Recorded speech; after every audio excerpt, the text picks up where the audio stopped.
Assalamualaikum warahmatullahi wabarakatuh. Halo semua, perkenalkan nama saya Maira Enji Zandata Tiara Nida. Saya dari kelas IPS 1A, saya dari kelompok 8. Di sini saya ingin menjelaskan bagaimana mengidentifikasi dan membedakan potensi-potensi jiwa yang menjadi sumber terbentuknya perbuatan manusia.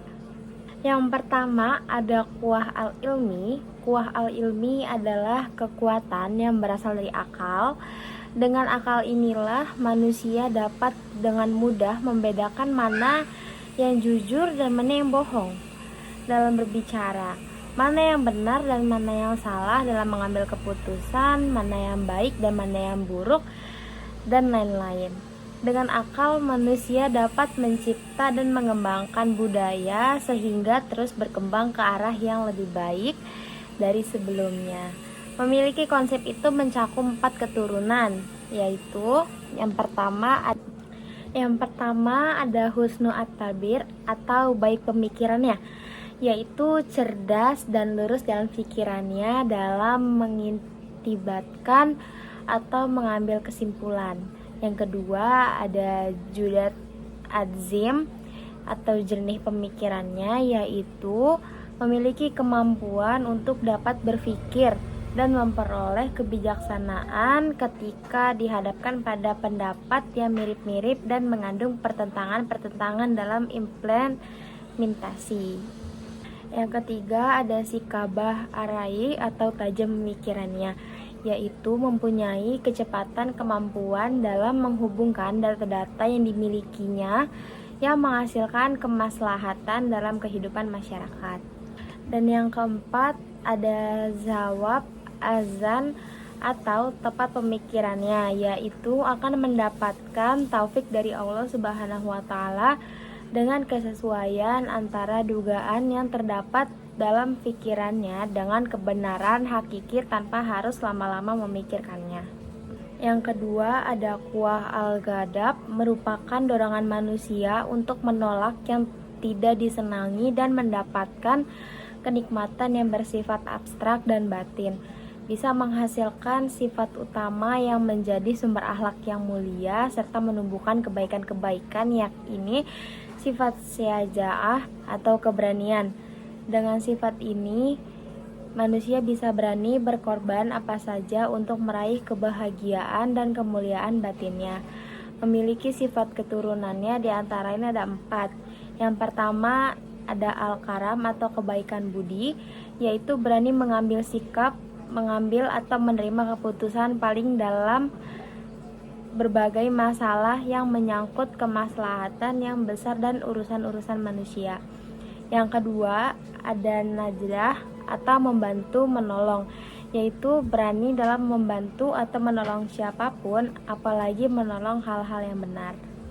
Yang ketiga ada kibr an-nafs atau berjiwa besar, bukan sombong dan juga bukan rendah diri atau minder.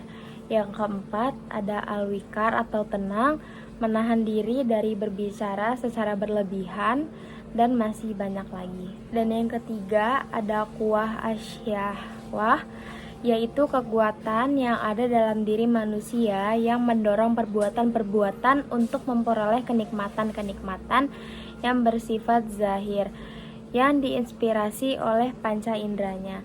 Syahwah yang baik disebut al-ifah. Ifah adalah orang yang bersabar, yakni taat mutlak pada Allah Subhanahu wa taala, memiliki sifat turunan sebagai berikut. Yang pertama ada haya, adalah sifat malu untuk meninggalkan perbuatan yang diperintah. Yang kedua ada qanaah, adalah sifat menerima atau merasa cukup atas karunia Allah Subhanahu wa taala.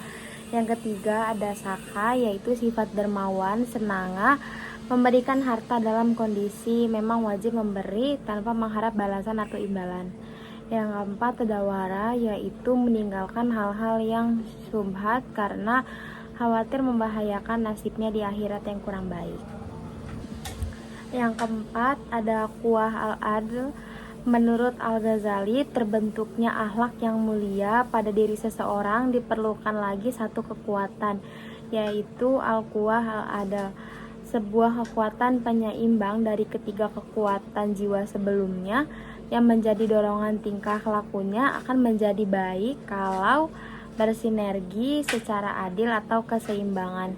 Keempat akhlak ini yaitu hikmah, syaja'ah, ifah, dan adil adalah sumber pokok keutamaan, dan akhlak yang lainnya adalah berupa cabang-cabangnya.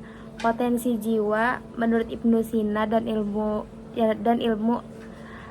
Al-Ghazali menurut Ibnu Sina adalah tunggal dan berdasarkan potensi yang terdapat padanya.